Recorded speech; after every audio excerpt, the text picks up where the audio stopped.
Well, Mr. De Niro, as I told you, sometimes it's the most difficult interviews you ever do in your life are with people you admire. So, but I know you'll make this easy for me.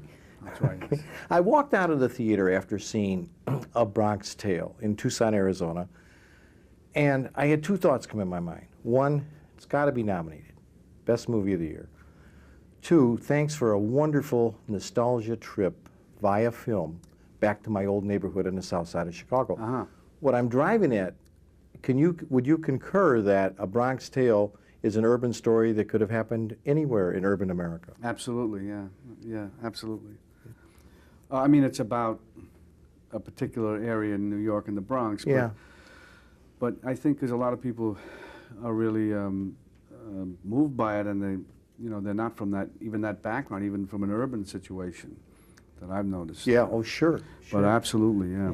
The open to the movie, Bob, if you'd comment, the kids playing stickball, the fire hydrant, the guys leaping on their backs, things that happened that I remember as a kid. Right. The corner bar, all the wise guys hanging out, and that sort of Right. thing.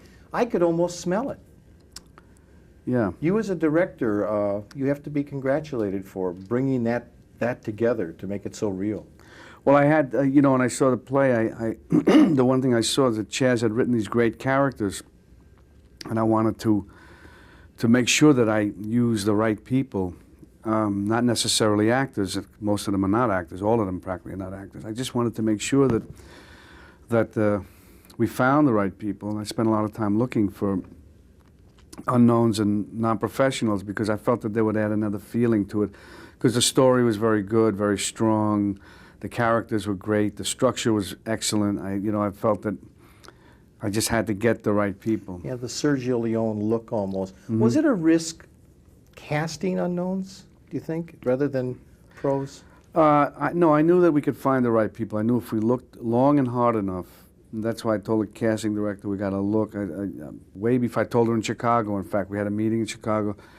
And I said, over a year before we started, and I said, it's not the normal situation. We must really hit the streets and look for real people, not, you can go the normal route just to see if there's anybody around, but it's really because these are else. real people, yes. and they certainly pull it off. Yeah. They do a great job, yeah. Yeah, I mean, that's what I said, we have to. I know they're there, we got to find them, and we will.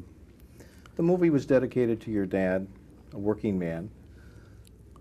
I had those decisions to make in the old neighborhood, and a lot of my friends, I think Dominic Rizzi became Chicago policeman, up at 4 o'clock in the morning beat, worked the White Sox ballpark. These guys live with that stereotype of all Italian Americans are gangsters. Right.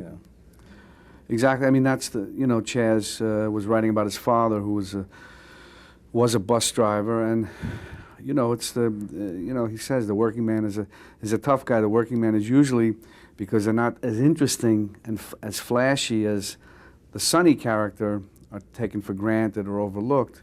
And that's the way most people are in life and in the world. I mean, they're just hardworking people. They work every day. They do what they do. They don't want to be bothered. And they're the real heroes, right? Exactly. I mean, they keep everything going, keep the world going. Yeah. Another thing I loved about the movie, and you'll know where I'm coming from, and I can relate so much to it, that my dad owned the bar on the corner, and walking in there as a little kid to mop the floors and stuff, Sinatra, Tony Bennett, and Al Martino, who was a big Chicago favorite, but your music selection was wonderful.